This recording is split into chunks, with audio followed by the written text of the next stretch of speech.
Hello, happy Friday. Welcome to another edition of Talking Cinema. I'm your host with the most to boast, Julius Freeman, and of course, my colleague, partner, co-host, whatever you want to call him, Sean Malone. Hello, Sean. How you doing, buddy? Hey, buddy. Nice intro. I like that Thanks, you, bud. I like that you got Bobby Zemeckis in there for me. Yeah, man, of course, dude. Bob Zemeckis, not an overrated director, Yeah. so he's not on there because I consider Rob Zemeckis pretty good, I, pretty good. I do too, but speaking of overrated directors, why don't you tell the folks what we mean by overrated directors? I will. I will. James says, "Cool intro, guys." Thank you, James. Appreciate it. Um, Sean was not a big fan of the music, I don't but know. I was thinking of something more like talking cinema. well, if you could hire an opera singer, that'd be kind of cool.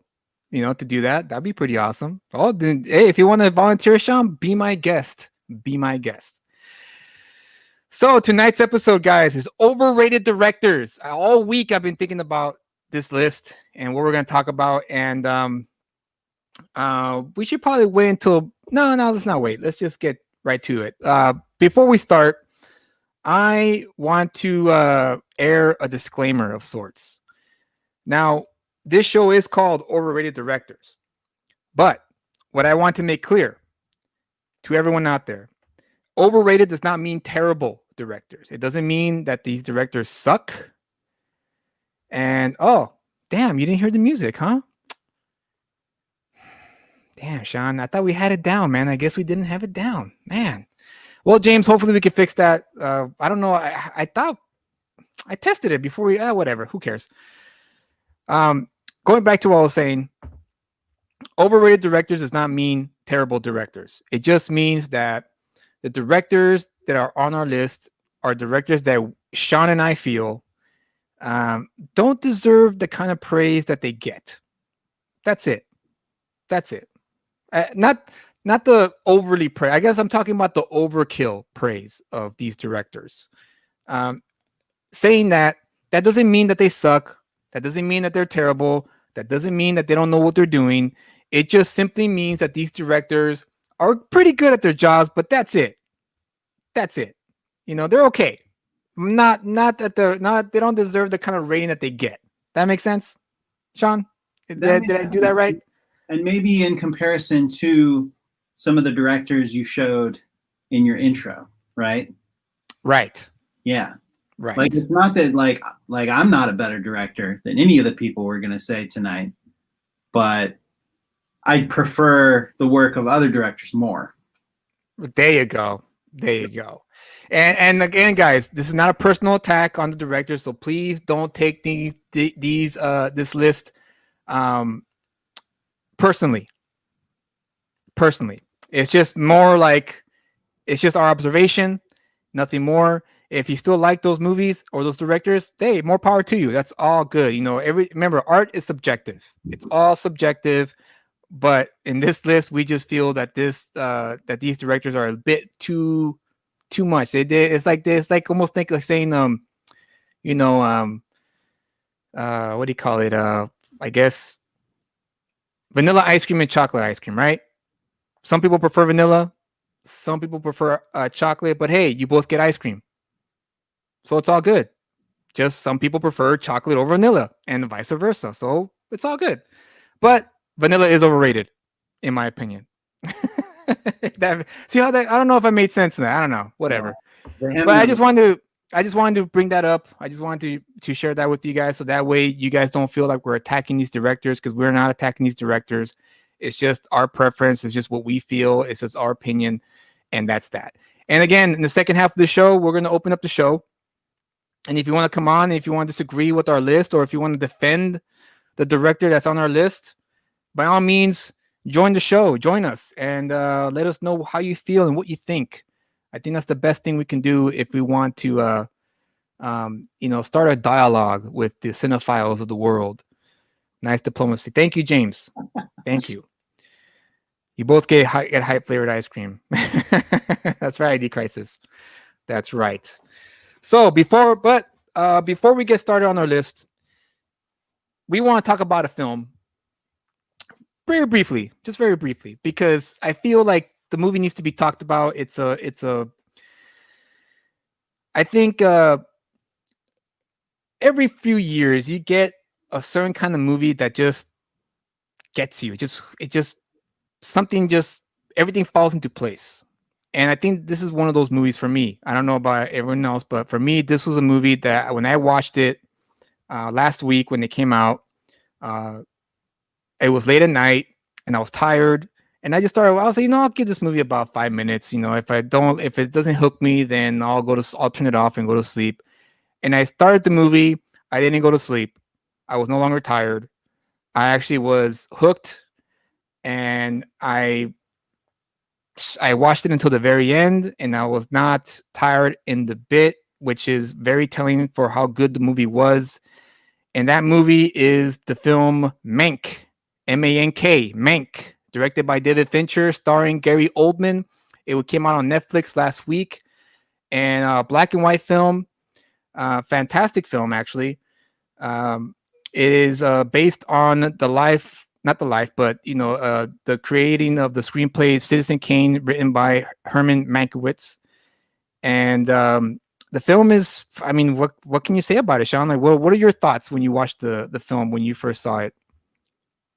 Well, I have a lot of thoughts. I love the opening titles and how Mm, it immediately, and the music too, the score, like the way the movie opened, the score, the opening titles, it had that feeling of a 1940s film like Citizen Kane. And I loved like how they incorporated, for instance, how they incorporated modern things into the vintage titles, like when it showed I believe it was when they showed the cinematographer's name. It put filmed in glorious high definition, yes. or Yeah. HDR or something like that. But Mm-hmm. it was in that little frame, like the Panavision or something like that. So that was great. And then immediately, of course, the black and white cinematography hits you over the head and really makes you feel like it's a film in that time. Yeah. And not to get too deep in the weeds here, but as a cinematographer, I appreciated how, even though the film was shot digitally, and but it was kind of meant to look like a film from the old days that was shot on film. They didn't necessarily run away from the cleanness of the digital image or anything like that, but they did other things to the image to make it more film-like. Not necessarily by adding grain, but by I noticed in particular there was the party scene, where he was at the GOP party, Oh, and okay. there was a lot. There was like some flickering in that scene that made it Right. feel more filmic. Um, and then the other thing I'll say too is the sound design was really clever and really cool, in particular with the way the dialogue sounded. And I observed that as the dialogue started, my ear was saying, "Oh, this sounds like an old movie from that time." Like the way the sound comes across, or something about it that sounds like that. And then I was able to identify, not only does it sound like an old movie, but it sounded like um, you were sitting in a cavernous, nearly empty theater watching it. So, Yeah. the dialogue was like they added reverb to all the dialogue in a way that made me feel like, like when I was a kid, and heck, in normal non-COVID times, I love going to movie theaters where there's hardly anyone there. And it made me feel like those times when I was a kid in the summertime, and I'd be like in a matinee and the theater would almost be empty, but it would feel, like the sound of the actors, because the theater was empty, it would reverberate in the auditorium. And if there's a bunch of bodies in there, I would absorb the sound more. So that was like a really simple, but really clever thing they did with the sound design to make you feel like, yeah, you're not watching this with a bunch of people, but you are having something maybe approaching a theatrical experience, even though you're watching the film on Netflix. And the last nerdy thing I'll say about that is that my eyes, I know this movie was shot in like 8K, you know, digital cinema, but my eyes were like straining the whole time because the streaming, it wasn't giving me the sharpness of image like I really, really wanted out of the movie. Right. Um, but yeah, there's a lot. So those are a lot of technical things about the movie. Obviously, there's a lot of artistic things we could discuss, but I appreciated it on a technical level to a large degree. So, what did you think of? So I should ask you questions, Julia. What did you think of the movie? Man, well, you totally captured the technical aspects of it, which is great because I'm not too familiar with the technical aspects of that. This better not be a bunch of build up to see picture. That would have been great. Oh, can you imagine saying that? Our first on our list, David Fincher, overrated director. Now that said, Fight Club sucks. No. So since you focus on the technical aspects of it, which is fantastic because you are definitely much more knowledgeable with when it comes to those kind of things.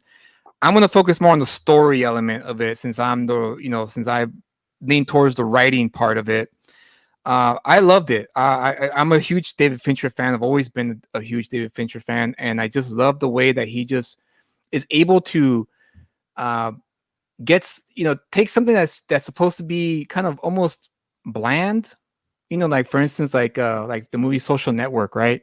That sounds like a story that's kind of boring, a bunch of computer nerds, but he made it interesting because of the drama intertwined of the creation of Facebook. And with this movie, he did the same thing. He captured this writer who's at the end of his ropes. He's a drunk. He's a addict. He's just kind of like a loosey. I'm just gonna live life the way I want to live it. And he's working on the script because Orson Welles hired him to write the script, to ghostwrite the script anyway.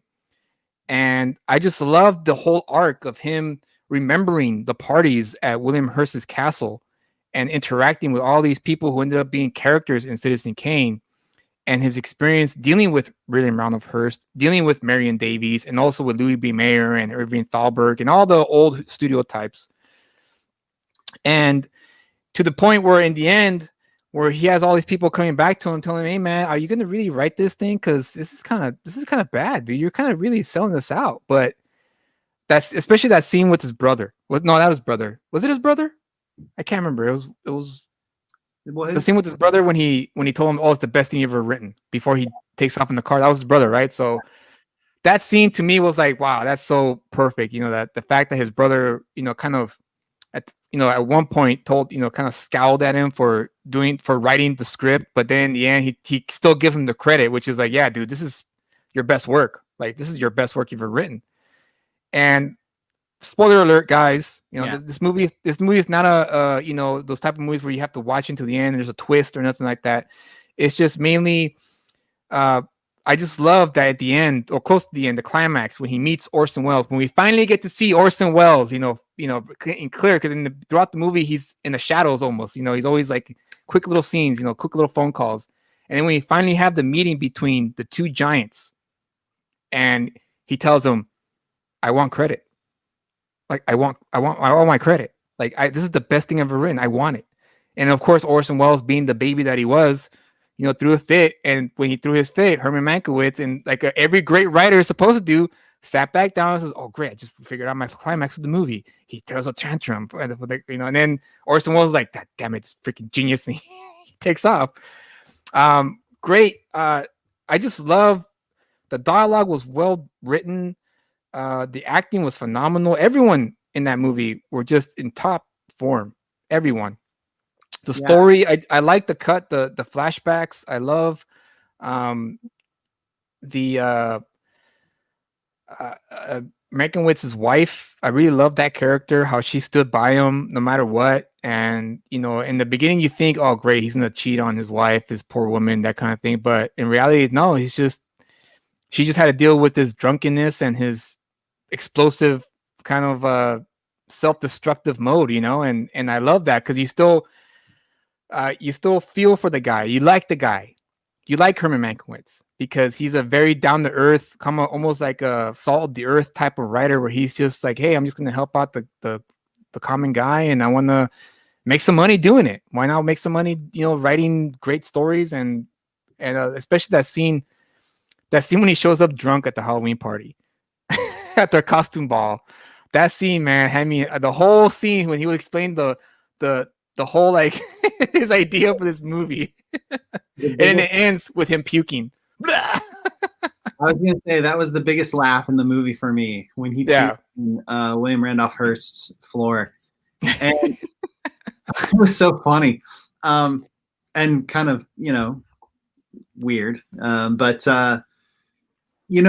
you're talking about the performances. What I really liked about I like movies that treat its characters hospitably, yeah, where they're not trying to get you to think about what a terrible person this person on screen is all the time, especially when every character is treated like that. right, yeah, Um, and this movie, the only character, and so I feel like everyone's treated really humanely. Marion Davies, yeah, especially William absolutely, Randolph Hearst, even when Hearst kind of after that scene when he escorts him out and he tells him the parable of the monkeys yeah, of the organ player's monkey or whatever it was. yeah, Um, like even in that scene, you understand where Hearst is. So you don't blame him for kicking this guy out of his house. yeah, and very eloquently too, might I add. Yeah, and very with a lot of class. And also he like sat there and listened to it. Hearst Yeah, just sat there and listened and smiled. He was just like, "I love this monkey." yeah, exactly. Everyone else was leaving. He just like sitting back. I felt the only person that comes off badly, I think, in the movie is Louis B. Mayer. I'm so happy that he did that because Yeah, I hate Louis B. Mayer. When I learned more about Louis B. Mayer and the way he ran his business, the way he treated his stars, I was so happy that David Fincher took it there because that guy does not need to be revered. I hate Louis B. Mayer. I truly do. And so I was happy that David Fincher decided to portray Louis B. Mayer in the light that he did. And I also like the scene where he's when Mankiewicz first meets Hearst, and he's walking with him as he's gonna set up the shot again, and then at the end of the scene where he just throws that last line about, oh, it's not my, what was it, the Marx Brothers? Oh, everyone just likes Marx Brothers or whatever. I think I forget the line, and he comes back with that witty. I forgot what the line was, but I just like the fact that he's like, ha, I want him sitting next to me at the dinner. And then Miss Davies, Mr. Hearst would like Herman Mankiewicz to sit next to him in dinner. I thought that was a great, again, just the, who was it? Was it David Fincher's brother who wrote that screenplay? Because I saw he had the same last name, so I'm not sure if it was his brother or someone related to him. I noticed that as well, and I'm not sure. I didn't look into it. Okay, yeah, Yeah, because that would, because whoever wrote this movie is a fantastic writer. I never heard of him.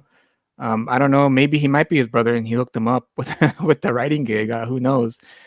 But yeah, it's Mank is a film that if you are a cinema historian, if you love old Hollywood, and if you love black and white, all the great films are in black and white. You have Schindler's List, black and white. You have Raging Bull, that's in black and white. Um, The Man Who Wasn't There, the Coen Brothers movie. Was that the name of the movie? The Man Who Wasn't There, the Coen Brothers film hmm. with Billy Bob Thornton. Yeah, and I think that was James. Help me out if you're watching. James, help me out with that title. I don't know if I got that title right or not. Again, black Coen Brother movies, black and white. Great, great. Um, Wait a minute. Let's see. It was his late father. It was David Fincher's late father who wrote that script. James, let us know. James, let us know in the comments. See if it's David Fincher's father. Okay, if that's the case, wow, that's really cool of him that he wrote he filmed his father's script. Can you imagine? That's crazy. But yeah, going back to what we're saying, Mank. Out of 1 through 10, Sean, do you highly recommend it, or do you not recommend it? I'd give it a 9 out of 10, and I would highly recommend it. I also will highly recommend it. It's not for everybody, because I know black and white is not everyone's thing. Everyone's used to the flashy CGI, color palette that we have nowadays. But if you are looking for a good, solid story with, a great character arc and, great characters in the film, the guy who played Orson Welles did a fantastic job, and I'm a huge Orson Welles fan. a nerd for Orson Welles actually, and so I was happy that I that Orson Welles is starting to be remembered fondly now that he's been gone for a long time, and I think hopefully he'll get his due that he deserves because Citizen Kane, in my opinion, I agree with the lists with all the lists in the world, right? Citizen Kane is number one, the number one film of all time because of the way Orson Welles brought um, cinema into he brought it into he made it into a true art form. I feel before Citizen Kane, it was kind of like Nickelodeon, right? It was just movies to entertain people, and I think Orson Welles kind of brought that Shakespearean element, American cinema, not global cinema, American cinema. I think he brought that in, and he made it into what it is today, in my opinion. So I highly recommend Mank. But if you're not into black and white movies, um, it's not for you. But I still recommend it. It's still a great watch. Let's see what James said. They bonded over film history when he was growing up, and David suggested his father write a film about the making of Citizen Kane, and he spent the last 30 years trying to get it made. Wow, that is a great story. It shows. It really does show because you can see, you can feel, the passion behind the the screenplay. You could just feel it. When like for instance, Thelma and Louise. Did you watch Thelma and Louise, Sean? No. What? Well, we'll talk about it later. So, I highly recommend it as well. I will go with your number as well, Sean. 9 out of 10. Great film, worth the watch. Hey, it's if you have Netflix, it's free. You don't have to go to the theater to watch it, so you're good there. So, with that said, to our list of overrated directors, and no, David Fincher is not on the list, so don't worry about it, James. He is not on this list. So, Sean, first on our list, since we talked about this before in the past, we agreed that this first director, is on our list. Your list and my list. So we decided to just, share it. Let's do it. So you wanna count to three and say the name out loud? Sure. All right, ready? 1, 2, 3. Zack Snyder. Steven Spielberg. What? Just kidding. I don't believe you. I don't believe No. Zack Snyder. Yes, ladies and gentlemen. you. Sorry, that reminds me real quick of a story from my film school or when I took film classes in my undergrad. Yeah. I was in class and this one guy was like, "Hey man, who's your favorite director?" And I was like, "Spielberg." I just answered honestly, and I was 20 years old, Right. and the guy goes, "Oh man, that's such BS. That's so cliche." And I was like, "Well, who's your favorite director?" And he's like, "Fincher." Which, Fincher's a good director, but like I think about that 20 years later and I'm like, yeah, Steven Spielberg, like, like he's one of the greatest living directors. Like you can't take that away from him. And No, I'm okay. sorry, film school guy, but I forgot your name and I still remember Steven Spielberg's name. But anyway, I digress. James, So, James, I almost had a heart attack when you said Spielberg. Oh no, he almost made my list, James. Full disclosure, Spielberg did almost make my list, but then I thought about Close Encounters of the Third Kind. I thought about Jurassic Park. I thought about um, what was the other movie? E.T., Jaws, and Sugarland Express. So I said, you know what? No, it can't be. He's proven himself to be a great director. So no, the first on our list, ladies and gentlemen, is Mr. Zack Snyder. He is first on our list as overrated directors. Sean, would you like to share your thoughts as to why you feel he's an overrated director? And then I'll go second. I mean, this is like all I can say is that if I'm in the movie theater and I'm watching a movie and I get so upset I want to throw my shoe at the screen, that's an indication to me that that person's filmmaking is not for me. So like that's the case with Zack Snyder. When I saw, I think it was no, it was Batman v Superman. That was the Ah, film.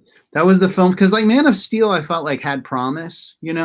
right, I felt like Man of Steel, like they missed some things about Superman that are important, or they didn't lean into those things enough. Like for instance, like just sort of the awe and wonder of Superman, the optimism of Superman. Um, but like they were kind of trying to do the dark side thing of it, and at that time everyone was trying to, the Dark Knight, so everything was dark, right. start into darkness, Man of Steel, the Dark Man, or like everything was dark, and so Man of Steel kind of had those moments, but like there was still some stuff there I appreciated. But then Batman v Superman came around, and I remember feeling in that movie like there would be like one shot and then another shot and then another shot, and I'd be like, these aren't even like the same. Like in terms of conceptualizing the scene or like storyboarding a scene out, I felt like they were so disconnected. They didn't even feel like the same scene. It was just like, why should we put the camera there? Because it's dope. You know, it's like I'd like a better reason than it's dope for camera placement Right. as a moviegoer. So yeah, he's ostentatious, and that's the thing. A lot of people love him for that. Like I think you shared with me, Julius. There was like they showed a screen grab on the internet of one of the villains from Justice League Oh yeah, in Steppenwolf Steppenwolf, in the dude. Why isn't my brain not working? in the The Snyder cut. No, yeah, but the Avengers guy, Joss Whedon. Oh, Um, Just Wayne. Right, right. Right, they showed it from Joss Whedon's version, and they showed it from Snyder's version. And Snyder's version actually was a lot cooler. It was a lot Yeah. more intimidating, but it was a really ostentatious. And like he's ostentatious, like Right. he completely goes for it. He doesn't, restrain. There's not like a muscle in his body that restrains those instincts. You know what I mean? Um, Right. and that's what some people love about him, and that's probably what I doesn't appeal to me too much about him. Yeah. Ah. Anything else in Um, terms of his ability to tell a story? I guess if you want to. Thematically, like Yeah. that was always my frustration with Snyder films, is like just because you say a word like we're hopeful or we love you, that doesn't mean like hope is a theme or love is a theme just because you repeat a word several times in a movie. And that was a frustration I had with Man of Steel and with Batman v Superman, is like you understand the idea. And it's been a while, so I'm not articulating this super great, but you understand from what's said, like, oh, this is something that's somehow important to the story, like, friendship or loyalty, or like the things about movies that we love, like for instance, the Star Trek movies are about friendship and service and self-sacrifice and that kind of stuff. And like with Snyder, I feel like he sort of understands that he should have themes in his movies, but he doesn't know how to. Wow. Deliver them.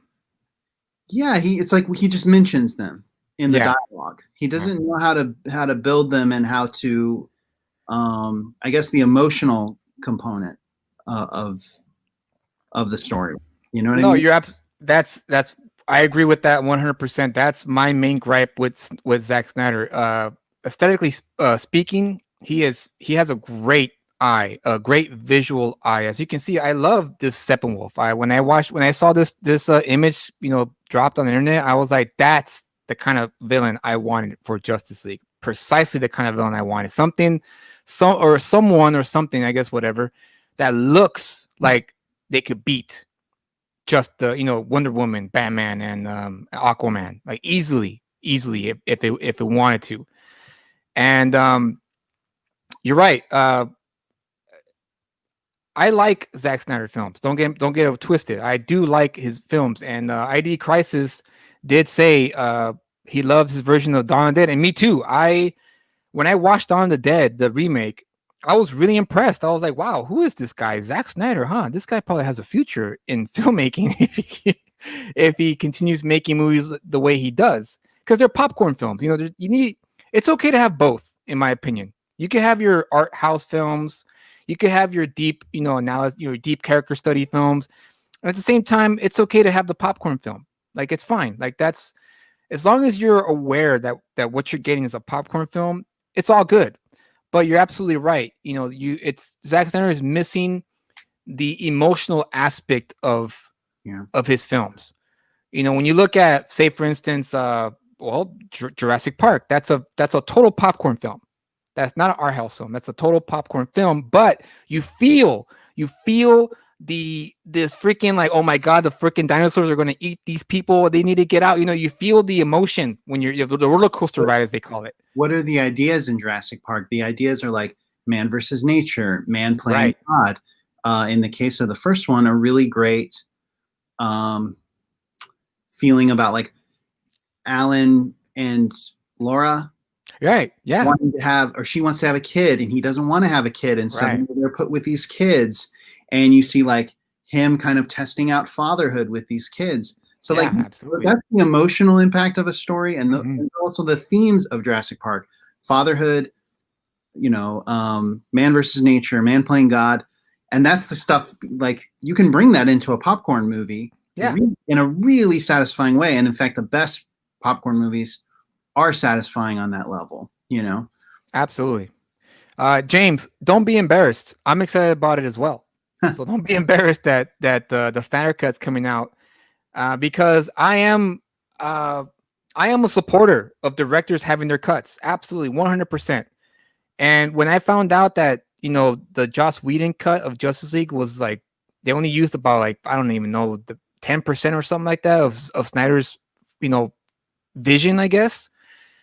I knew that they robbed him of that, and I'm happy that he's getting this cut because I am interested to see what he had in mind to present. I guess the flip side of the superhero team aspect, the genre. Like we had the Avengers, so we got to see the Avengers in the Marvel side. Now we get to see the Justice League side, and I was curious to see how Zack Snyder would approach that because the Batman v Superman movie, when I watched the Ultimate Edition, it was 2 times better than the theatrical version. Not 10 times better, but 2 times better because there was some scenes that were put into that Ultimate Edition that made the entirety of the story more cohesive, and I was able to follow it more. I actually cared about the characters more, and but saying that, the Martha scene is still hot dumpster trash. Like absolutely, like why did you say that name? It's just that scene is just like what the hell happened there? What? Huh? So you're not gonna kill Superman because he said your mom's name? Okay, all right, all right. I guess I could accept that.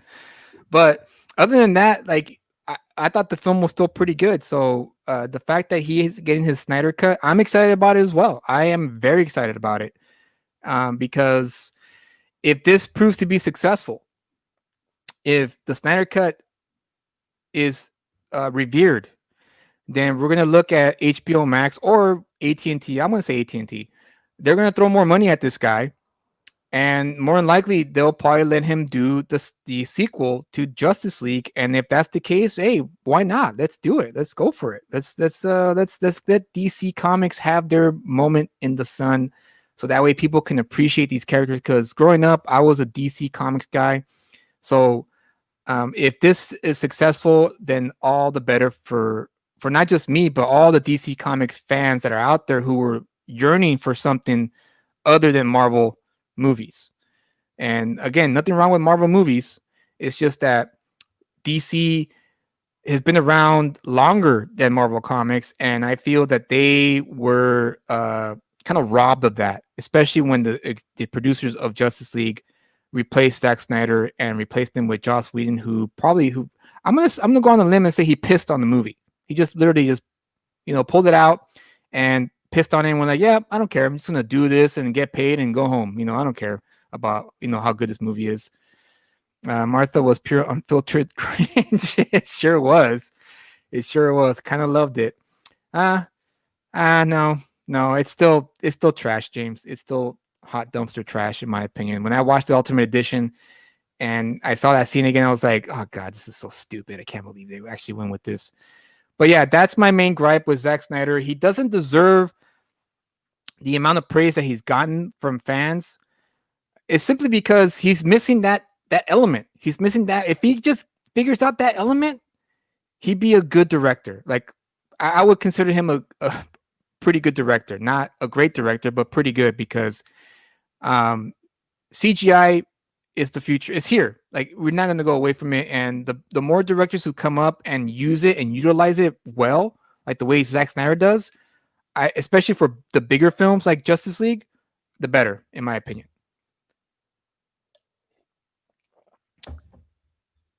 So Julio, yes, who's next on your list?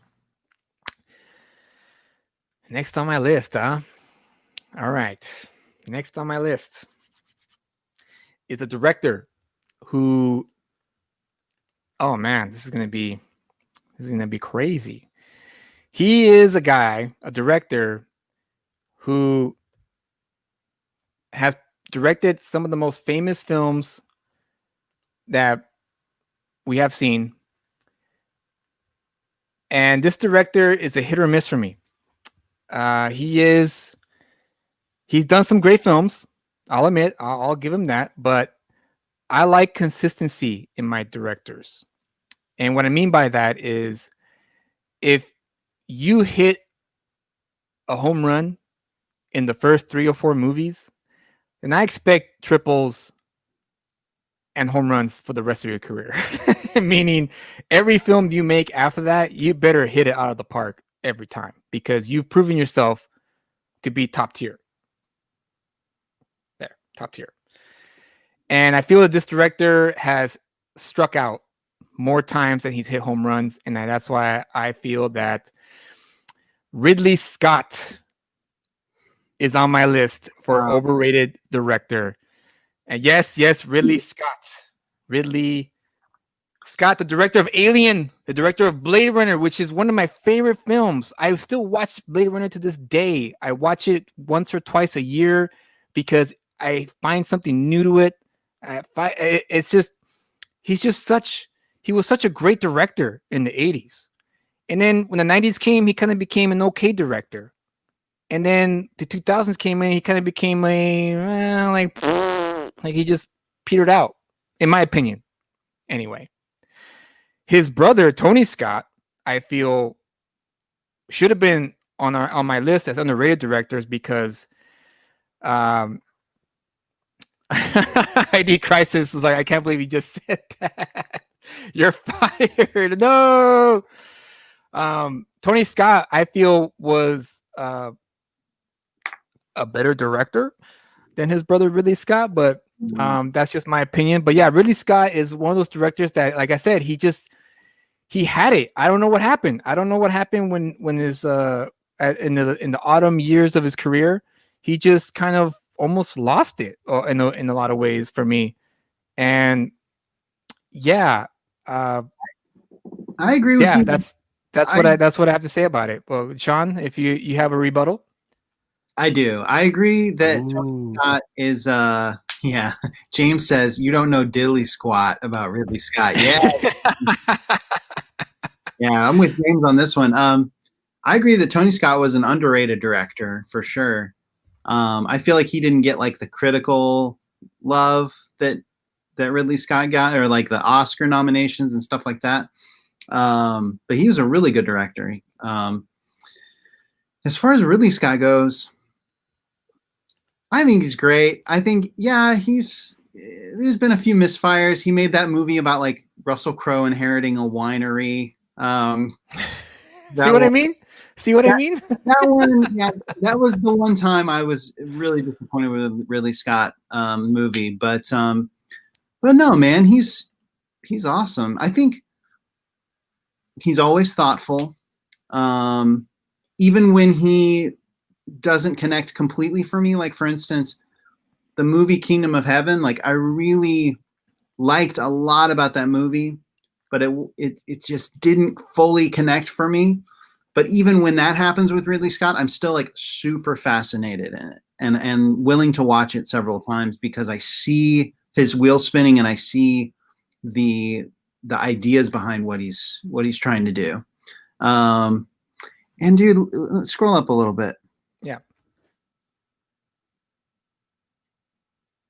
He's very prolific too. Actually, I have a director on my list who's very similar to your criticism that Ridley Scott is kind of inconsistent. Yeah. But the person on my list too is, and I'll just say who it is. My one of mine was Clint Eastwood, right? Really? Clint Eastwood, huh? Yeah, yeah, and somewhat, Wow.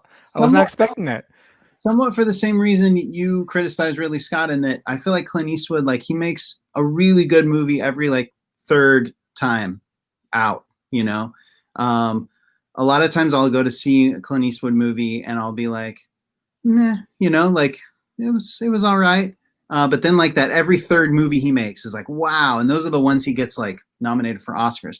But in his defense and in Ridley Scott's defense, they're very prolific directors. Some directors just like working and making movies all the time, and that's kind of more in like the mold of like how it used to work or how directors used to be like in the old days, like John Ford and Howard Right. Hawks. I mean, you look at like, or John Huston is a good example. You look at John Huston's filmography, and it's very similar. Like, he made Yeah. some absolute classics, and he made some forgettable movies. So there's something to be said about being prolific, and as a talented director, being prolific can yield enough of a body of work that you really pump out some classics during your career.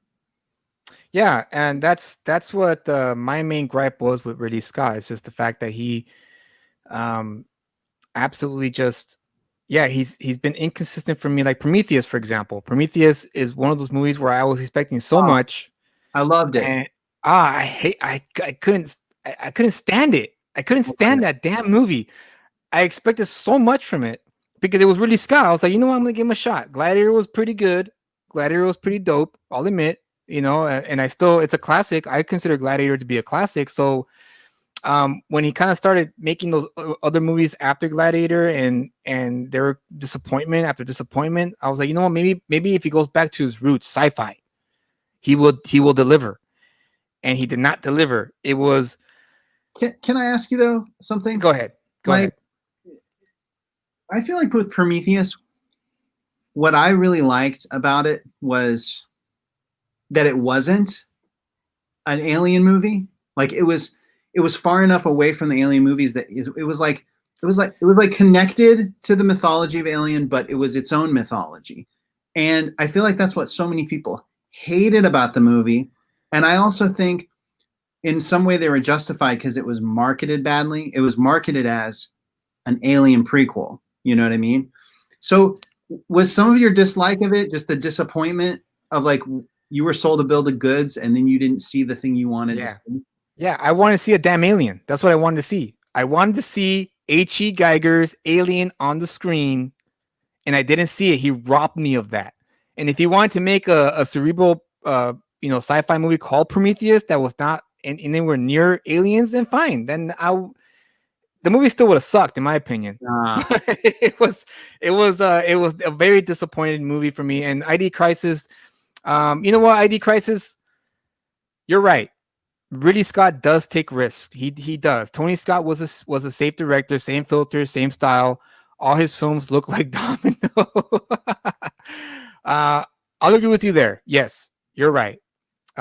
Prometheus was confusing in my opinion.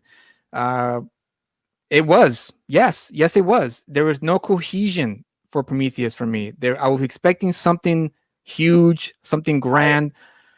the first few minutes were great. The first few minutes were fantastic, but after that, it was all downhill. I, All I love downhill. actually loved the befuddlement of Prometheus in the sense that you remember the Guy Pearce character in No. Prometheus? He's the old man Oh, okay, who okay.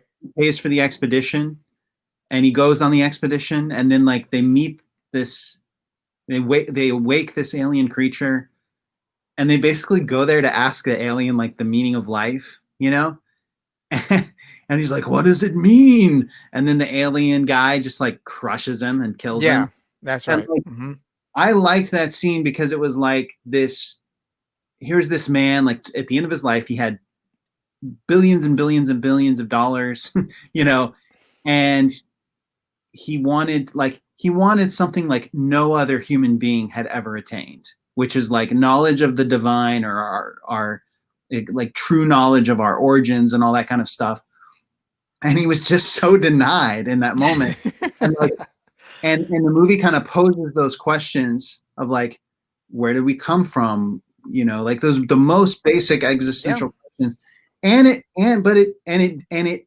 doesn't promise an answer the way some movies I think foolishly do. Like, um, and even though it's a great movie, like 2001, A Space Odyssey, kind of like was like, well, here's the answer. You know, like in a sense, like, Yeah, well, I was about to say they don't give you an answer in 2001: Space Odyssey. They don't. well, okay. A better example, worse movie. There was this movie called Mission to Mars that came out Yeah, like I like that movie. That's one uh, of my favorite movies. anyway, like Here's why. Okay, let me explain why I I I I like Mission to Mars. Go ahead. real Go ahead. quick. Go That's ahead. what I'm saying. Like I liked the seeking in Prometheus. It was like we're seeking for this answer. If we don't find the answer at the end of the movie, we're still going to keep looking because we're human beings, and that's what we do. I'm gonna disagree with that one, Sean. And the reason why is because um, in American cinema, audiences want the answer to the question. And by the end of the movie, we want some kind of answer. And that's the reason why I liked Mission to Mars. Mission to Mars was a fun movie. Can't It have it. was it wasn't cerebral. No, I'll agree with you there. It was not a cerebral movie. It didn't make you think. It was a popcorn movie for sure. However, it posed the questions in the beginning of the movie, and in the end, you got the answers. And you know what? It's sci-fi. Sci-fi has the liberty to give you false answers because as long as they answer it within the confines of the story, it's okay because it's a story. It's not the author. In this instance, the director or the screenwriter of Mission to Mars, they were not going to tell you, "Hey, we know the answer. Here's the answer, guys." It's more like, "Hey, no, this is a freaking sci-fi movie, guys. You know, where they go to Mars, and you find out that life came from Mars, and that's the story. That's it. That's the end of it." What do you how do you feel about the movie Contact in relation to what we're discussing and the sort Uh of answers it gives or doesn't give because it's similar. that one, yeah, that one met you in the middle. I It agree. met you in the middle because um she goes to that other place, right? Yeah. And she meets the alien, but that takes the form of her father. They built it up to that moment, and then when she returns, they tell her, "Oh, guess what? Well, you didn't go anywhere. You just fell off through you fell off. It didn't work. Like the ship did not work."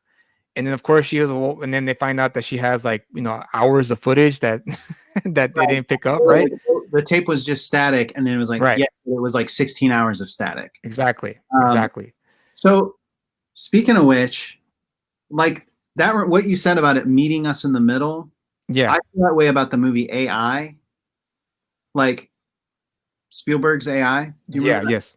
Yes. I feel the same way about that movie. I felt like it was the perfect balance of like the letdown of that character not of, of that character not getting his dream, which was to spend his life with his mother, Right. but like that ounce of hope and that and the little bit of answer he did receive with the um, future AI creatures, like giving him that one day with her, right? Like Yeah. I like, and Contact was similar. I haven't seen Contact in a long time. And I'll say one more thing about Contact. I know we're going all over the place. Um, there's a line in Contact that I love. It's when she first starts to see all the wonders, and she's shedding her single tear, and she says, "They should have sent a poet." And that line to me is so beautiful. Like I think about that every time I see the astronauts up there in space doing all their calculations with their pencils. God bless them. But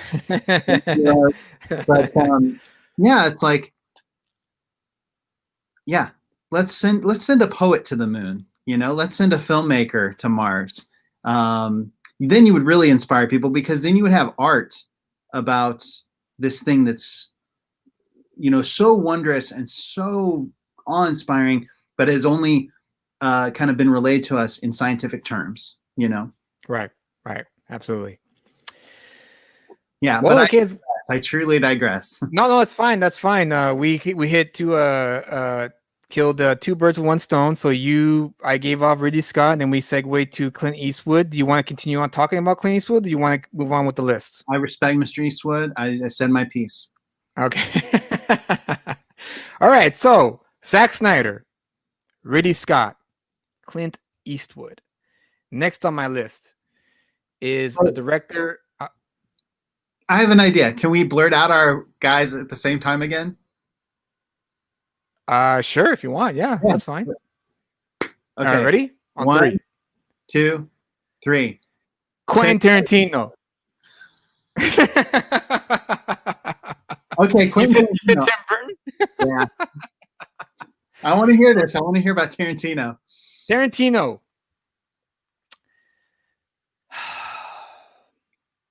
When he first came out, it was fresh. The dialogue, his directing style, his ability to make you want to puke your guts out in some scenes, and also at the same time tickle your ears with his fast talk, with his great dialogue. And so Pulp Fiction was fantastic. Like that was a breath of fresh air to have a director and a screenwriter at the same time who loves film, is a film nerd, and he kind of compressed all his knowledge into not only Pulp Fiction but also Reservoir Dogs. And then after that, he tried his take on adapting a novel in Jackie Brown. And then after that, that's when he kind of fell off for me a little bit, because part of the reason, part of the rules, I guess my own personal rule of great directors or great storytellers is growth. I want to see growth. I want to see maturity. I want to see you, Miranda here. No, you did. Rebuttal for this one, by the way. Okay. Well, Tarantino has not grown for me. He has kind of remained stagnant in terms of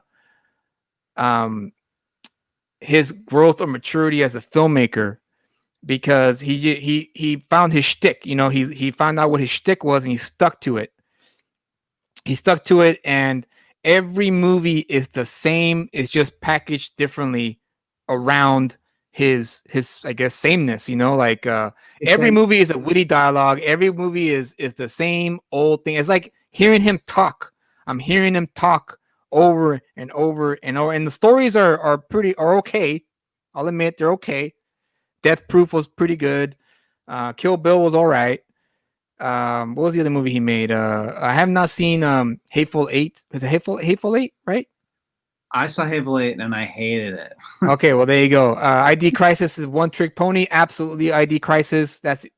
You encapsulated everything with those three words: one trick pony. And here's my other beef. Here's my other beef with him. It's one thing in the beginning of your career to play homage to the filmmakers who inspired you to be a filmmaker, and borrowing some of their style elements and implement them in your own story, in your own storytelling abilities, and kind of like, hey, wink wink, wink wink, thank you for inspiring me to become the director that I am. But at some point you gotta let that go. and find your own voice. And I feel like he just all he does is watches B movies and says, "Hey, I'll just take this and package it into an A film, and here it is. I'm a genius." And that's not how I like my film directors to be. And that's why I feel But Mr. Quentin Tarantino is overrated. And again, remember, guys, does not mean that he sucks. This does not mean that he's a terrible director. It just means he's overrated, meaning he's not the kind of he doesn't deserve the amount of praise that he gets when he releases new films. Sean, by all means, go ahead if you want to rebuttal what I have to say. several things. You said he hasn't found his own voice. I think borrowing from B movies and things he loves and being completely cinematic in his brain, in other words, those being his influence are strictly cinematic. That is Right. that is his voice. Like that is Tarantino, and that's what people go to see when they want to see a Tarantino movie. Um, and then you mentioned, oh, he does the same thing over and over. It's like you could say the same thing about Hitchcock, like, oh, it's always one of those suspense mysteries. What a bore. That's Uh, true. That's true. so I would have agreed with you like several years ago, and especially after I saw Hateful Eight, because for me, I didn't Tarantino's not my cup of tea. Like I'm not a, you know, I probably prefer um, David Swift from our last episode to Right. Tarantino. Um, Right. Right. but like, so I saw a couple of Tarantino's films. I did see that sameness in them. I did see a lot of things that are personally unappealing. But then I kept hearing about Inglorious and how good it was, and I heard people say like he's really turning a new leaf. He's really growing. And Inglorious was like really good, and I did see growth there in terms of like his ideas were getting more. I don't know what the word is, complex maybe, or there were more shades in the ideas in that movie. Um, so then I got excited, and then when Hateful Eight came out, I got tickets to see. And this isn't because I'm an important person or anything, because I'm not an important person, but I totally lucked out, and I got tickets to the premiere of Hateful Eight, and I hated that movie so much. Like it made me physically sick. And then I thought, oh, I was right about Tarantino. About writing him off, and maybe Inglorious was nuanced. That's the word. ID Crisis. It was more nuanced uh, regarding Inglorious. But then I thought, oh, maybe that was a blip. But then Once Upon a Time in Hollywood, and that was the movie that I feel like should have followed Inglorious. Like it had first of all, it's his most likable movie, I think. Like it's just fun, and especially, I mean, especially if you love old Hollywood and that kind of stuff. But it's I know all his films have humor and everything, but it was just lovelier. It was something about it that just it felt more So it's more like a love letter to old Hollywood in a right. way. There was love behind it. Yeah, that's what it was. Like you could tell. So and the movie was really great. I can't really with Tarantino. I couldn't tell you really why I loved that movie.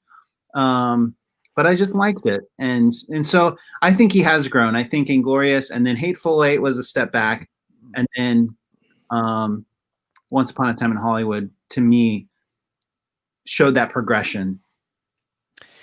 I I think he's plateaued. I think he's just Mm. hitting that same. He hit a peak, and now he's stayed at that peak, and he's like ID Crisis said, a one trick pony. Um, and again, I'm not hating on the guy. The guy is talented. Obviously, he's talented. He's an Academy Award winner. He's proven himself to be a very talented director and writer. But it's like if you've seen one Tarantino movie, you've seen them all. So sometimes I feel Just like we don't prefer or like a filmmaker because they are just not interested in the things we're interested in. Like they're a good director. They like I'm not the biggest David Fincher fan. I'm not the biggest Tarantino fan. I just not they're just not my they're not my cups of tea. You know what I mean? Right. But I don't know. I think that's part of it. It's like sometimes when a director's just like, look at this is so cool, and you're like, no, it's not. You know, it's not that Right. cool. But it's like Right. it's a matter of taste. You know. Yeah, and I want to just reiterate that yeah, it's not. I'm not. I know James put down a lot of Tarantino hate around here, and I'm not hating on Tarantino. I just feel he's overrated. I still enjoy his movies. I still watch Pulp Fiction every so often. I still watch Kill Bill every so often. It's not a bad thing. I mean, he's not a terrible director. He's just overrated. That's it. That's the only thing I have to say about Tarantino. And so saying that, um, you I said Tim Burton. I did, but real quick, I think James should come on the show and defend his boy. I think he Yeah, should. James.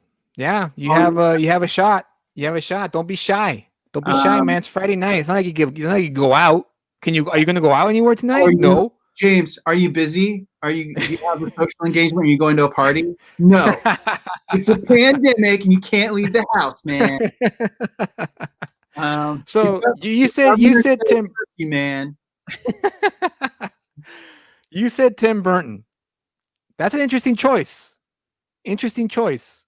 Would you like to explain why you feel Tim Burton is overrated in his ability to direct films? Well, I'll be Go on. diplomatic and again and say he actually directed one of my favorite movies, which is Big Fish. Um, I I loved Batman, you know, when I was a kid, and I still love I love that movie and Jack Nicholson and his Jack Right. Palance impersonation. Yeah. Uh, number one, a guy. Um, but yeah, with Tim Burton, I think he actually I saw a quote from him once, and he said it was his quote. He said, "I would know a good script if it bit me in the butt." And I thought, Mm, yeah, that's kind of true about Tim Burton, and that's maybe the thing about him that has left me disappointed a few times or several times. Where, yeah, it's like I guess you could say all style, no substance, if you wanted right. to simplify it. But that's actually why I love Big Fish because it has a lot of style, but yet he doesn't go full Tim Burton and do his like um, gothic, you know, his gothic weirdness to the extreme on that movie. Right. He does kind of restrain himself on that movie because that movie has a lot of substance. It's about a father and a son and their strained relationship. I think it's the most of all his movies. It's the most heartfelt and the most sort of gut wrenching, you know, that you really relate to on a human level. Um, but yeah, for me, it's like I see a lot of his movies and like Sleepy Hollow. When Sleepy Hollow came out, I loved it. I watched it several times, but the more I watched it, the more I realized like I really just love the style of this. You know, I don't. I'm not really drawn to the substance of it. Yeah, Big Fish was my least favorite Tim Burton movie. nice. My favorite Tim Burton movie is definitely Edward Scissorhands. That movie really hit me right at the heart because you feel it. You feel that movie, and I personally took it. I personally interpret that movie as like his upbringing. You know, he was Edward Scissorhands is a gothic looking kid. You know, he has the same kind of hairstyle as Tim Burton does, and very awkward, socially awkward. And of course, his scissor hands are obviously symbolic of like everything he touches, he harms. And I kind of feel like maybe Tim Burton growing up was one of those kids who just didn't know how to handle kindness, and I feel like Edward Scissorhands is one of his personal movies, his most personal films, Huh. and that's why I loved it because you could feel it, you could sense it, you could see it, and I, um, I go love ahead. I love Frankenweenie. I never seen that one. It's Never good. seen Frankenweenie. No, I never seen it. But what other movies has he done other than Batman and Edward Scissorhands, which is what Uh, he's famous for? Oh yeah, yeah. Beetlejuice. Oh, Beetlejuice was yeah. fantastic. You know, Uh, how can you not love Beetlejuice? Beetlejuice was so much fun. Um, Overrated? I don't know. I don't even know if he's overrated or underrated. I think he. I feel like he's just rated. rate it. Yeah, like he's there. He's right there. You know what you're gonna get when you get a Tim Burton movie. You're gonna get um Burton can't survive in film without being a weird goth guy. Hey, like I said, every artist has their own shtick, you know, and Burton found it in the weird, awkward goth guy, and that's why I guess, like I said, you know, he's just rated. He's not underrated or overrated. He's just there. You know what you're gonna get, and I feel like he's kind of like what we talked about last week with John Landis. You know, John Landis is just an okay director. Like he's there to do the job, and that's it. He's a great director. I don't know about great, Sean. I don't know about great. Good director, yes. I'll go to Great, that one. no. Yeah. Great directors are that title greatness belong to the giants, Sean. The giants like Kubrick, the giants like Kurosawa and John Ford, not John Landis. I'm sorry. Sorry to burst that bubble. And Mr. Landis, if you're ever listening to this with this live stream, which I'm pretty sure you will never listen to this live stream, no, I'm not hating on you. Just telling it how it is. You know, calling a spade, as they say. So, wow, Tim Burton. That's an interesting choice. I was not expecting that choice. But that's it for the list for me. Do you have anyone else? Did you add someone else in your list?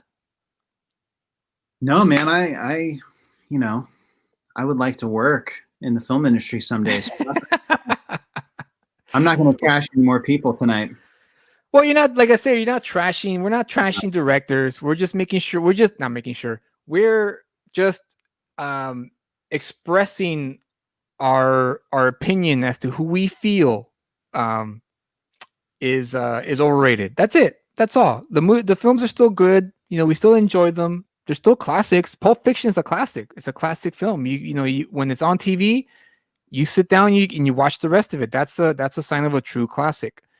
Um, but other than that, wow, yeah, Tim Burton. I guess he would be considered overrated, but I don't see. Did he ever win the Academy Award for anything or nominated for? Oh yeah, he was nominated for Big Fish, wasn't he? For an Academy Award for Best Director. He may have been. I didn't look up his awards I credits. think he was. I think he was nominated. I'm not sure. But okay, well that's it, guys. That's our list. Zack Snyder, Quentin Tarantino, Ridley Scott, Clint Eastwood, and Tim Burton made our list as overrated directors. Not David Fincher, because of course, David Fincher is not an overrated director. He's a fantastic director, and I can't wait for him um, to have him make his next movie. So this is the point in our show where I guess we're going to open it up. So whoever is watching or wants to join and kind of have the rebuttals or maybe you have a director in mind that you want to list yourself. I am going to paste the link to the show on the comment on the live chat, I should say. And if you want to come on. And if not, it's all good. Don't feel pressured. And in the meantime, we'll keep on talking about, I guess, any news, Sean? Do you want to Oh, share? well, Disney just announced like 10 new Star Wars That's shows. right. I didn't. They announced a lot of Marvel stuff too, and other and Disney animation and Pixar stuff.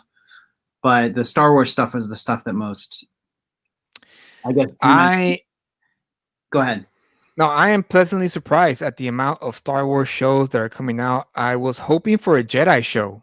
I don't know if that was listed or not. I was hoping for a show that covers the Jedi mythos, the Academy, for instance, or like I don't know, just I have no idea. I was hoping for something like or maybe not even the old Republic stuff, but I was hoping for like New Republic stuff. Maybe there are some Jedi's who did survive.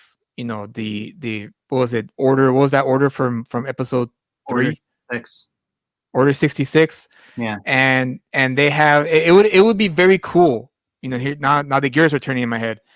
It'd be very cool if they um created a show that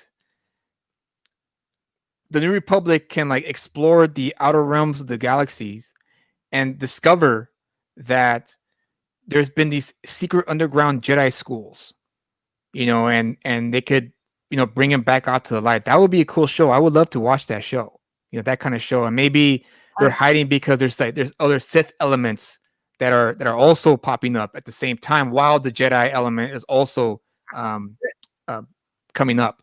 that's interesting because like you get the sense you used to get the sense from watching the original trilogy that Luke Skywalker was really like the last Jedi, you know, Right. that Yeah. he was the last of his kind. And then now that they've done a lot of now canonical, you know, spin-offs and shows, like Rebels and Clone Wars and Mandalorian, like we just saw Ahsoka Tan, I think is her name, Oh uh, yeah, and the Mandalorian. Yeah. Mandalorian. Then that sort of takes place right after Return of the Jedi. So sort of for the first time, we're seeing a post Return of the Jedi, pre Rey and the Force Awakens presence of the Jedi in the galaxy. So I think there's a lot they could do with that, but they do. I don't know. Yeah, it's gonna be interesting to see where they go. I think Mandalorian more and more you see it going in a direction, and now with these new shows of bridging more of those gaps between the story of the original trilogy and the sequel trilogy. Yeah, which is very exciting. It's very exciting for me because I've always wanted something like that, and I always wished George Lucas would have done that before. You know, when he owned the properties, you know, during the 90s before the re-release. And I feel like maybe that's what he should have focused on more after the re-release and saw like, wow, there's actually still a market for these Star Wars films. Like maybe we should do a TV show because I think a TV show would be ideal, and that would have been fantastic to have. Look who it is. would would have James, more there you are. during the 90s before the re-release. Hold on. I feel like maybe that's what he should have focused on more after the I think re-release. I made an echo there, James. Do you have headphones? TV show because I think a TV show So would you be want to hear the echo? Or turn off your YouTube if you have your YouTube open. have look who it is. Well, we lost him. That's all right, James. We just come back on. Just come back on, buddy, and I'll have you back on. Don't worry about it. Have James. Oh, that was a great appearance. Yeah. Really, you really showed me, man. You really showed me, James. Yeah. I'm now a really Scott fan once again. Or a Tarantino fan, I should say. But yeah, I'm excited for the Star Wars. Oh, got a little excuse me, a little croak in my throat there. I'm excited for the Republic the Jedi shows, I should say, the Star Wars shows for the stream. Julio, you're getting to an age where your body's changing. And I think so. notice your voice is going to change, and a lot of things are going to change. I think so. I think you're right. Yeah. Kidding. I know you're kidding, bro. I know you're joking. This is the moment when the rift, Freeman and Malone officially split. No. No, what I was most excited about with Star Wars, I love episode 3. Like I will go to bat for episode 3 any day of the week. And I have not seen it yet. I know you haven't. And I'm so glad you admitted that to our audience. And that's, listen, you know what? Episodes 1 and 2 in ways were hurtful to fans. They were terrible. They were terrible, Sean. And they were hot dumpster trash. I understand how you feel, man. But with episode 3, I really had that experience that I wanted all along with the prequels, which was, it was fun. It was the story I wanted to see, which is Darth Vader's fall from grace. It was the conflict I wanted to see between Anakin and Obi-Wan. It was the Clone Wars I wanted to see with just nutso space battles and infantry battles and stuff, just crazy war stuff in that movie, Clone Wars stuff. And And that was the film. Like I felt like they should have made the whole trilogy like that. Like that's what the whole trilogy should have been about. But all that said, that's the reason why I'm so excited about Obi-Wan Kenobi. Oh, that's right. Starring Ewan McGregor, who's one of my favorite actors playing Obi-Wan Kenobi, one of my favorite characters. And they announced that Hayden Christensen is returning to reprise the role of Darth Vader. Wow, no way. That's wow. That's pretty Okay. cool. And That is I'm, pretty cool. I don't know if you've seen Hayden Christensen in anything lately. I've watched a couple of his films that he's made in the last few years. And I have not, no. he it's just interesting to see him now. He's 15 years older. He's kind of, you know, actually he's exactly my age, so he's approaching 40 years old. He's just a little more of a mature presence now, you know. Yeah, I always thought he was a good actor. I don't think enough people gave him credit for his acting abilities. I think it's just he had a terrible director directing him in the Star Wars films. George, we love you, man. I love you.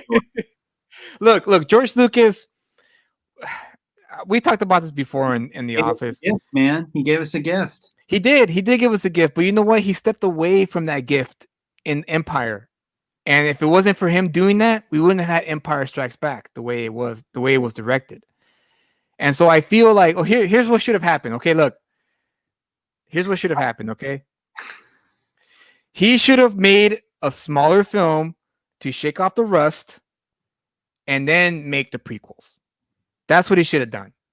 In my opinion, he should have done that. Because he in episode 1, you could just see that he lost a step, because there's a lot of editing inconsistencies, which is like, an amateur would make in the film. Obi-Wan's hair will go long and then short one scene, like in the same scene with a different cut. The CGI wasn't that great. Well, continuity editing mistakes aside, I feel like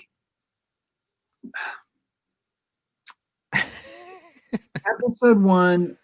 And by the way, we could do an entire show about this. We could. Well, I think we should. I think we should do a show about this. Like we could do 12 shows about this, because I've wasted hundreds of hours of my life talking about Star Wars and the prequel. But I'll say, like, episode 1, you definitely saw, like, it wasn't the same, like, what was that cliche thing he used to tell Harrison Ford and Mark Hamill and Carrie Fisher on the set of Star Wars: A New Hope? He would say something like faster, more intense. Right, yeah. More intense. Like he only would say that one sentence, and that was his direction all the time, was just faster, more intense. And like he lost that dynamism, I think, by the time episode 1 comes around, and he was rusty as a director. I do agree with you there. Episode 2, I feel like directorially is got more flair, and he's finding his legs a little more. Episode. I agree. Yeah, I know that's debatable. Yeah, right. You know what, Sean? How about this? How about we do this?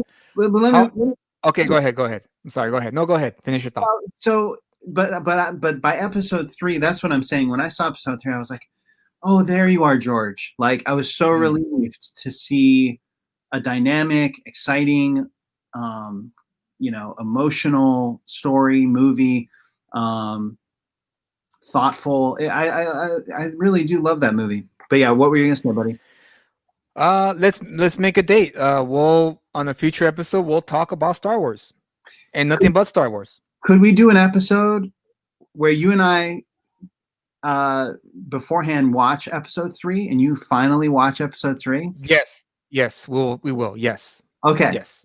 Okay, cool. I will watch it. I would love that. Okay. ID Crisis, what's up, buddy? ID Crisis, you there? Yeah, I'm in my truck on the way to the drive-through. Okay. You have you have anything to say, anything to add to our list, or do you have a director who you feel is overrated? Go ahead. Yeah, well, I'm not going to try to like bring the pain or anything. I really can't believe you said Ridley Scott. That's a tough one to take. Go for it, man. Go for it. But What do you have to say? at the same time, and well, also, well, only because I mean he's done uh, from the 1984 Super Bowl commercial for the Macintosh computer. Right, right. That's it. I, I guess it's like I appreciate him for the same reason I appreciate Steven Spielberg, because Steven Spielberg, uh, like Ridley Scott, had a token look to their movies. Yeah. And it's also, I mean, like the guy we were talking about, I think it was last week or the week before, Peter Hyams, admittedly, is the same thing. You know, the look. I can tell a Peter Hyams movie just by turning it on. But we were going for underrated. We were going for overrated, and Ridley Scott and Steven Spielberg both had a signature look, and they both got away from it. You know, Ridley Scott, Alien, you can tell it looks like Blade Runner. It looks like the 1984 commercial. You know the one I'm talking about, right? Yeah, the one with the they throw the hammer IBM. in the screen. Yes, I remember that commercial. Very Yeah, famous right. commercial. Right. So, but when you see something like The Counselor, which I'm sorry, except for that one 3 pages long piece of dialogue from the one bad guy, I thought that movie wasn't terrible. Thelma and Louise, G.I. Jane, those are a couple of movies where I think that you learn a little bit more about his political leanings. And of course, I might be projecting because, you know, it's you know, he's tackling things about the strength of women and how put upon they are by society and things like that. So he does, and I think that was maybe before, you know, if you guys remember, it was before we were so steeped in wokeness that it was just with you everywhere that you went. But I feel like he tries to get away from his signature look. And that's something that I can appreciate. It's something that I can appreciate within myself personally, because, you know, where you can appreciate somebody for their style, at the same time, you don't want to be like a typecast or locked into it. So, That's you know, true. you can see Jaws and Indiana Jones and what's another typical Steven Spielberg movie that looked like it was from the 80s, you know? Jurassic Park. Jurassic Park's another one. Right. E.T. Same thing. You know, I always say that like that one thing where like Indiana Jones just like runs up to the screen and then stops, and he has that look on his face, you know. Right. But you know what I mean? You can tell what his movies look like, but then you see something like Saving Private Ryan and Schindler's List, and they are nothing like his past work, and they're nothing like each other. So so that's where I think that Ridley Scott does the same thing, because Gladiator does not look anything like it doesn't look anything like Alien or Blade Runner. I think he actually tries to get back into that with Prometheus, and it doesn't. I don't know that it doesn't really work. I mean, I've watched that movie a couple of times to try and appreciate it more, and I want to get there, and something just keeps it from tipping in the net, and I don't know what it is. It's like, I remember seeing this episode of Happy Days. I know this might seem like it's off base, but trust me, like Richie's in a band, I think Potsy's in a band, and they're like playing with each other, playing music with each other, rather. And, you know, Fonzie's like, you play your instrument. Each one of them plays their instrument individually, but he goes, yeah, but you guys don't have a sound, you know? And I think with Prometheus, it's like that thing, you know, every actor is doing their job, but there's something missing where there's no real connection between them.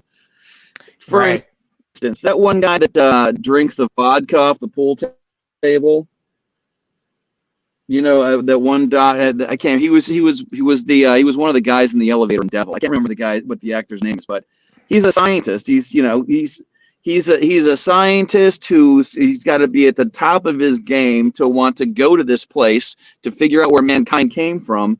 But in that scene, he's just some lunchroom bully, and I just that doesn't make sense. And I don't know if that has to do with the director or if that has to do with the writing or what. But somebody who's supposed to be as learned as they are, you're trying to find and you believe that the origin of man is on another planet, somebody like that is going to act more like Carl Sagan. They're not going to act like they're making fun of the robot for not being human. Right. You know, I mean, okay, but I'm just getting into that. That's just that one movie. And that's why I hated Prometheus. That's why I hated it. Yeah, that's why I didn't like it either. It's just like some things that didn't fit. I'm not one of those people that can just like watch one movie and then be like, I know every single reason why I love / hate this movie. It usually just comes down to feel. And when I'm like, I don't know, something just doesn't feel right. I'm also not going to want to watch it 2 or 3 times to figure out what it is that I don't like about it. I guess maybe I'm not that astute, but some people can do that. They can watch a movie and just know right away what it is. I have to actually like sit there and think about it. But yeah, Clint Eastwood, I don't know if I agree with that one either. But I mean, I really like Gran Torino. It seems like I guess with Clint Eastwood, he does direct a lot of movies that are they're very American centric. Like you remember how I guess I don't want to say patriotic, that's too strong of a word, but there was a feel about the action movies in the 80s, like Commando and Rambo and the Chuck Norris movies. It was all this like American kick-ass thing. But when you do something like $1 Billion Baby, what was the what was the movie about the baseball? The Curve, Reading the Curve. Amy Adams was in it. He was a baseball scout. He directed that too, right? Oh, yeah, I don't remember the name. Yeah, I remember the name of the movie. So I guess Sean was right in that point that he does direct sometimes forgettable films. Because I never heard of that. I saw that movie, but yeah, I didn't remember it until you mentioned it. Wow. Yeah, Gran Torino, $1 Billion Baby, Hacksaw Ridge, I think was the other one, and did he do Flags of Our Fathers? No, Hacksaw was Mel Gibson, but he did That's Letters. right. He did Flags of Our Fathers and Letters from Iwo Jima. That's the one, yeah. Those both came out in 2006. I think he filmed them concurrently. Yeah, I think so. Yeah, I think I remember reading about that. I thought Letters from Iwo Jima was great, and I thought Flags of Our Fathers was, you know. Yeah. See, and I didn't necessarily see them, but I'm just talking about the subject matter. It has to do with things that are American, and they're proudly American, but they're not over the top kick-ass 80s action film proudly American. They're just like an apple pie version. You know what I mean? Right. And I think that's one of the reasons why he's I guess he's wearing his politics on sleeves in those movies, but it seems like it's so rare that you see that done so well in Hollywood to where it actually I don't want to say like sneaks it in because it's like the theme of the movie, but they're complex and the characters are good. I like the scripts, and but overrated. That is like I don't know. Well, you said because you're saying like people talk about Clint Eastwood like he's the next. I guess overrated. That would be the definition. Clint Eastwood is the next. Is the next Spielberg or is the next this or the next? No, Clint Eastwood is definitely he came to his own. Like, he definitely proved that you could tell he's a student of Sergio Leone. Like that's who he learned his directing. That's what my opinion anyway. I feel like he took notes. He looked over Sergio Leone's shoulder and he kind of watched and took mental notes as to how he approached filmmaking.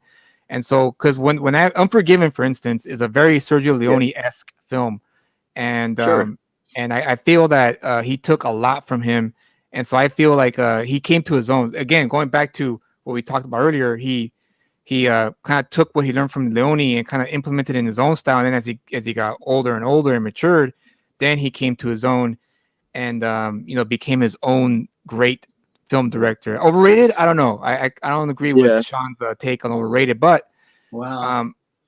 This show was called Overrated Director, so I had to pick 3 guys. Right. Yeah, right. Well, I remember that while you guys were talking before, I'm like, in last week, I'm like, why didn't anybody say Anton Fuqua? Because I don't know if he's underrated. I don't think he's overrated, but that's always been one of my. He's always been one of my favorites, and it's for the same reason. I can't figure out why. I I only think I've seen one of his films, but I haven't seen the rest of his films. So I think that's probably why he was not on my list or didn't make my list because I haven't seen enough Yeah, of his films yeah, to make a judgment on his work. But ID right. Crisis, we're gonna have to wrap it up. Yeah, So no, that's no problem. I gotta go order my food anyways. I just had one more question. You guys are gonna do this again next week, right? yes, we are. And then after that, your next Friday is Christmas Day, and then the Friday after that is New Year's Yeah, Day. so we might not have a show. I'm pretty sure we're definitely not gonna have a show on Christmas Day. New Year's, hey, I'm down for New Year's. What about you, Sean? You know, you're not available for New Year's? We'll see. Because Yeah. New Year's would be great because we can stay up until midnight. Even we can even do a show like that because obviously New Year parties are not allowed where we're at in this state. So I'm okay Okay, with doing a whatever. midnight showing. so so yeah, Yeah. definitely not Christmas. Maybe New Year's, but definitely in the new 2021 we will continue doing the show for every Friday, and the topics will range. And we will do the next show. We're definitely going to do a Coen brother movie. We're going to talk about Hail Oh, geez. Caesar, Wow. Yeah. Hail Caesar, Yeah. and that's going to be the whole episode. We're going to talk about just that film. We're going to break it down. We're going to just sing its praises and really, yeah, really dissect the film because it really is a great film, a great Coen brothers film that I think, in a lot of ways, is a little underrated in my opinion because no one really talks Oh, about that movie as that much. I agree. Even so, like, or even to the point where the way it was released, it was like dumped at the beginning of the year that year, like Yeah. January or February. It wasn't one. Yeah, I mean, I think it could have had Oscar love and Oscar nominations and stuff, but for some reason the studio dumped it in January or February, and I couldn't believe it because Yeah. it's one of their most. I It's my favorite film of theirs, and in a way, it's them doing what they do best, which is just ridiculous fart. Yeah. yeah, Yeah. for sure. For Yeah. sure Well, it is. I'm gonna go order my junk food here, but I do look forward to the day where the subject of your the subject of your stream is sleepers, Oh, Sleepers. I've never not the seen. Yeah. It. not the movie. I mean Oh, the concept of a sleeper movie. You know what I mean? Like it didn't get a whole lot of play, or Oh. it didn't get a whole lot of marketing or whatever. But it's like a really, which is kind of different than cult, I guess. I think the first No, time that's anybody referred to sleeper was Pale Rider. no, that's great. No, that's fantastic. That's a great idea, ID Crisis. You know what? Thanks. We'll definitely plan for that episode. And since you brought up the idea, I'll be more than happy if Sean's okay with it as well. Have you Yeah. as a guest third host for that one since you brought up the idea. Well, I'll have to If do some homework. But honestly, we'll just put it out there now, or you know what? just wait You for owe it. me an Wait for it. email anyways. We'll talk about it later. All right, we'll do. Yeah. All All right. right, bud. Have a good one, guys. All right, you too. Take Take it care. easy. Wow, sleepers. That's kind of cool. I never would have thought of that. I know we talked about B movies, talking about B films, and that we could talk about that in one episode. But sleepers, yeah, that's kind of cool. Sleeper hits. That's pretty cool. I can say the first one that comes to my mind that we can talk about in that episode is Kundun by Martin Scorsese. There you go. Um, There you go. no one remembers that movie, but No one does. Yeah. Oh, you know what's funny? A little trivia here. There's an episode of The Sopranos. I don't know if you've ever seen the show Sopranos or not. oh no, I haven't. No, okay. Well, there's a there's a funny scene in one of the episodes where Christopher Moltisanti, he's Tony Soprano's nephew. He's outside waiting for a club at a club, waiting to get in, and Martin Scorsese shows up to get into the club, but it's not Martin Scorsese. It's an actor who looks like him, you know, that kind of thing. And he walks in, and you know everyone's like, "Oh man, Martin Scorsese!" All the mobsters like, "Whoa, Martin Scorsese!" And Christopher Moltisanti, he's like, "Oh, Kundun." Kundun. So James says, sorry, had some technical glitches. I can hopefully work out for next week. Would love to talk to you guys about Hail Caesar. You know what, James? Come on the show, man. The next show, I don't know, Christmas. We're not going to be on Christmas, obviously. New Year's maybe. So we'll talk about that in a later date, Sean. If you're interested in doing a New Year's show. If you're down for New Year's, James, let me know. And you know what, dude? We'll have you on as a guest host. so that way you could just be on the show and we could talk about Hail Caesar, because we're all going to do an entire episode of Hail Caesar, because Sean and I do love that film. And it's one of those films, like, the Coen Brothers, man. Before I let you go, Sean, let's just briefly talk about it if you like. Yeah. It's just one of those films that it's like Burn After Reading. You watch it, and from beginning to end, you just can't believe just how ridiculous it is. But you're so mesmerized by it, and that's how really good the Coen Brothers are. They're able to pull you into their little quirky world and just freaking let you have fun. They let you have fun in their world. That's what's great about the Coen Brothers films. Everybody gets the send up in that movie. You know what I mean? Like the Hollywood stars, the gossip columnist, the communists. Yeah. Like, the devout Roman Catholic. Everyone gets the send up, and they accentuate everything that's sort of heightened and ridiculous about all of those things. But I think it's done again, there's love behind it. It's done in a very loving way. And sometimes with the Coens, one thing I sometimes don't like about the Coen Brothers movies is you feel like they don't like any of their characters, But in the case of Hail Caesar, you can tell they actually really like or love all the characters, because they love like the subject matter of what they're sending up. It's also like a super complex and rich film that you can read at least 4 or 5 different ways. Absolutely. It's not you can't pigeonhole that movie and go, oh, it's about this. Right. It's No way. there's so much going on. Yeah. James Coen Brothers never made bad. Most of their films are great. Yeah, that's true. And ID Crisis, no way, dude. Martin Scorsese is not overrated. I'm sorry, buddy. Martin Scorsese is a grandmaster filmmaker, and the fact that he's almost 80 and he's still delivering freaking fantastic films is an indication of his genius, in my opinion. And no way, Martin. I'll disagree with you on that one forever, because Raging Bull, Goodfellas, Alice Doesn't Live Here Anymore, those films just stand the test of time, and you really can't argue against that. But that's another topic for another day. So thank you. Now we're gonna wrap it up. It is getting a little late, and it is Friday night, and it's the end of the week, and I'm sure most people will like to Netflix and chill rather than listen to two guys talk about films on YouTube. So, Sean, thank you again for joining me and being part of the show. James, you're absolutely right. Scorsese is probably the best living filmmaker. Absolutely. James, when we do the Coen Brothers ID Crisis, whoops, it's right. ID Crisis. When we do the Coen Brothers episode, come on the show. I'll send you the link. You can be on the show because I know you're a huge Coen Brothers fan as well. And I know we'll have a great time talking about and breaking down this movie. We're going to break it down. We're going to dissect it.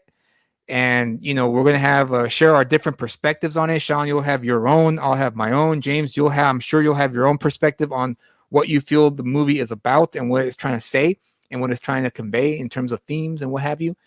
So I hope you can join us for that show. And of course, we'll have a Star Wars show as well, and then so on and so forth. I do like the sleeper hit. So ID Crisis, when we do the sleeper hit episode, you will also be on as a guest third host. So that way you can share your list of films that you feel that were sleeper hits and didn't get the love that they deserved. So saying that, any last words, Sean, before we call it a night? May the force be with you. All right, there you go. So have a good night, guys, and be excellent to each other and party on, dudes. Have a great weekend, guys. We'll see you next week is not Christmas, right? No, it's not. No. So we'll see you next week. Next week's week's episode. Yeah, next week's the 18th. So you want to do the Coen Brothers show next week? Yeah, let's do it. All right, James. So Sean and James, if you're still listening, hit me up during the week, and I'll send you that link, and you could join us in the show if you like. I highly recommend you when you do log on, don't open YouTube.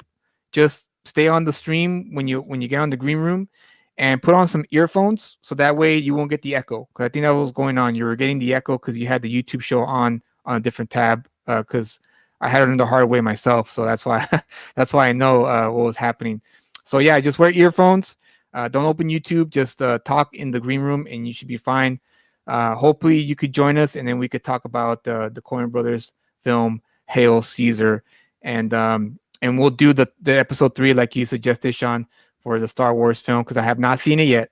So I'll watch it in the near future, and we'll definitely have an episode and talk about episode 3 and how hopefully it's glorious. Because after episode 2, Sean, I was done. I was like, you know what? I'm done. I'm sorry. I can't do this. I'm sorry. I can't do it. It's only uphill from episode 2. Okay. No, to quote Mary Poppins Returns, there's nowhere to go but up. All right. Well, let's hope for that, Sean. So all right, guys. You guys have a good night. Have a pleasant weekend.